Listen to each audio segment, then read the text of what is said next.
No one ever came back for him. Not his mother. Not his father. Not a single person who had promised to love him. For years he told himself he didn't care. That he didn't need anyone. But deep down, the loneliness clawed at him, a hunger no one could see. Until she came along. At Crossroads Hope Academy, most volunteers came and went. They were polite, they did their part, but they never stayed long enough to ask questions. Sherry Novelli was different. She remembered his name. She listened. She brought him things no one else did. New clothes, a cell phone, even a laptop. She wasn't just a volunteer. She made him feel like he mattered. And he wanted to believe her. At first, her kindness felt like a gift. But slowly it became a trap. She started bending the rules, sneaking him alcohol, cigarettes. She told him the foster system didn't care about him. That he deserved more. That she would take him away. And for the first time in his life, someone wasn't pushing him away. Someone was pulling him closer. But love shouldn't come with chains. And before he realized it, Sherry Novelli wasn't giving him freedom. She was taking it away. Welcome to True Crime Stories videos. I welcome you, my viewers, and most especially my subscribers, for your support as we keep improving and bringing you daily told and untold true crime stories. Please don't forget to subscribe to this channel. The information presented in this video is based on publicly available data and sources. The purpose of this content is to raise awareness about the issues and events that are happening around the world. While we strive to provide accurate information, we may not always capture the exact details of an event. If you were present at the event or have first-hand knowledge, we encourage you to share your perspective and engage in a constructive dialogue.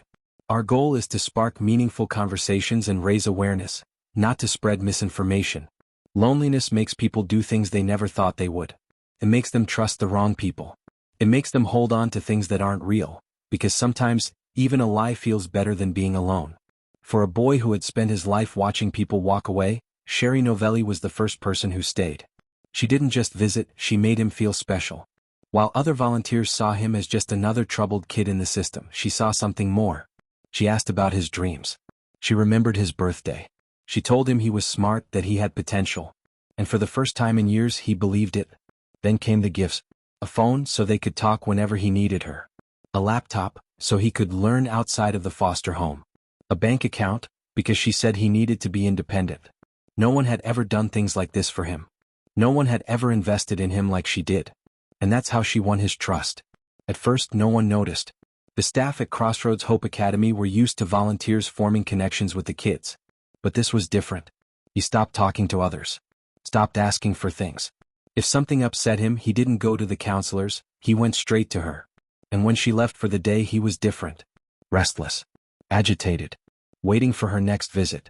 The bond between them was growing, stronger than rules, stronger than authority. And for the first time, people started asking questions. But by then it was too late. Because this wasn't just kindness. This was control. Love can be blinding. It can make a person ignore the warning signs, overlook the little things that don't feel right. Because when someone finally makes you feel wanted, you don't stop to question why. For this boy, Sherry Novelli wasn't just a friend. She was his lifeline. The only person who made him feel like more than just another foster kid. But love built on secrets never lasts. One afternoon, the staff at Crossroads Hope Academy saw something they couldn't ignore. A quiet exchange in the hallway, Novelli slipping something into the boy's hand, her voice low, urgent. A staff member stepped forward. "What is that?" The boy's face went pale. He tried to hide it, but it was too late. They called for the director. The air was thick with tension as they pulled Novelli into a private room. Questions flew at her. Why was she giving the boy things that weren't allowed? Why was she crossing boundaries no other volunteer had ever crossed? Novelli didn't back down. She said she was only helping. That she cared about the boy, that she was just trying to make his life easier. But rules were rules. And Crossroads wasn't taking any chances. They banned her. Effective immediately, she was not to contact him again. No visits, no phone calls, no messages. She was to stay away. The decision hit the boy harder than he ever expected. He felt his world closing in. No more morning check-ins. No more whispered promises that she'd take him away from all this. No more feeling like he belonged to someone. The anger came first, hot, uncontrollable. Then the sadness, deep, suffocating. Then the decision. If they wouldn't let him see her here, he would go to her instead. That night, long after the hallways went quiet, he sat on his bed, staring at the walls that had never felt like home. He didn't have much. A few clothes, the phone she had given him, and a plan. By morning he would be gone. And this time no one was going to stop him. No one noticed when he slipped out the door. No alarms. No shouting. Just silence. By the time the sun rose over Crossroads Hope Academy, his bed was empty. His things were gone. And the only person who knew where he was the very woman they had warned to stay away. Sherry Novelli had been waiting. The moment she heard he was gone, she didn't panic. She didn't call the police. She simply did what she had been planning all along. She took him in. By the time authorities started searching, he was already hidden away. The condo was small, tucked in a quiet neighborhood where no one would ask questions. It had everything he needed: his own space, a stocked fridge, the kind of comfort he had never known at Crossroads. Novelli told him this was the start of something better. That he didn't need to be trapped in a system that didn't care about him. That she would take care of him. And he believed her. At first it felt like freedom. No rules. No curfews. No one watching over his shoulder. For the first time in his life he had his own place, his own things. It was what he had always wanted.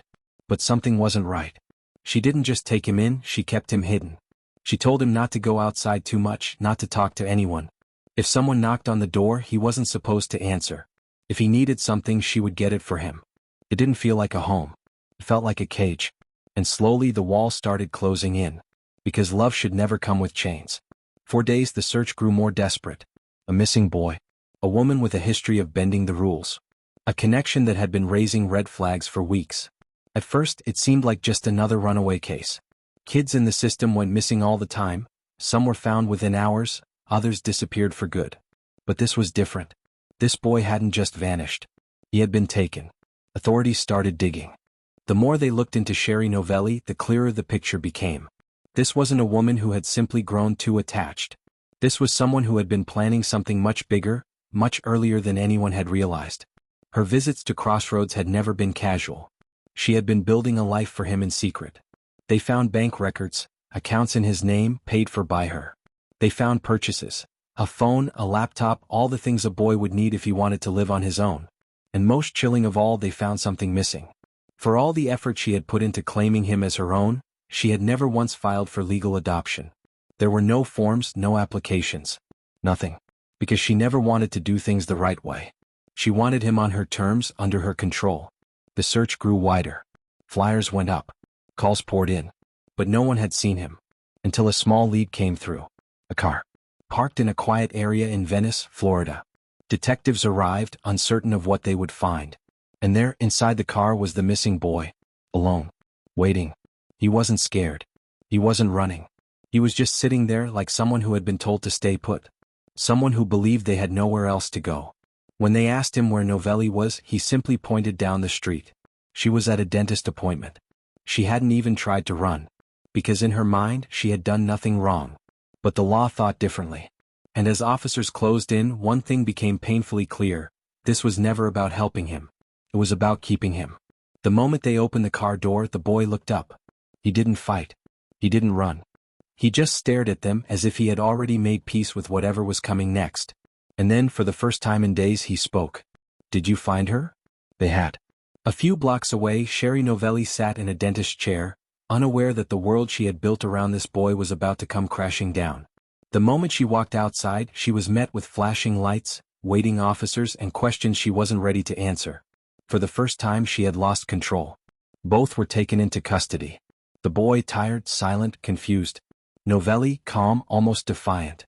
As they sat him down, officers expected fear, regret, maybe even relief. Instead, they got something else entirely. Loyalty. "She didn't do anything wrong," he said firmly. He wouldn't let them twist the story. There was no mistreatment, no harm, no bad intentions. She was just trying to help him, to give him a chance. No one else ever had.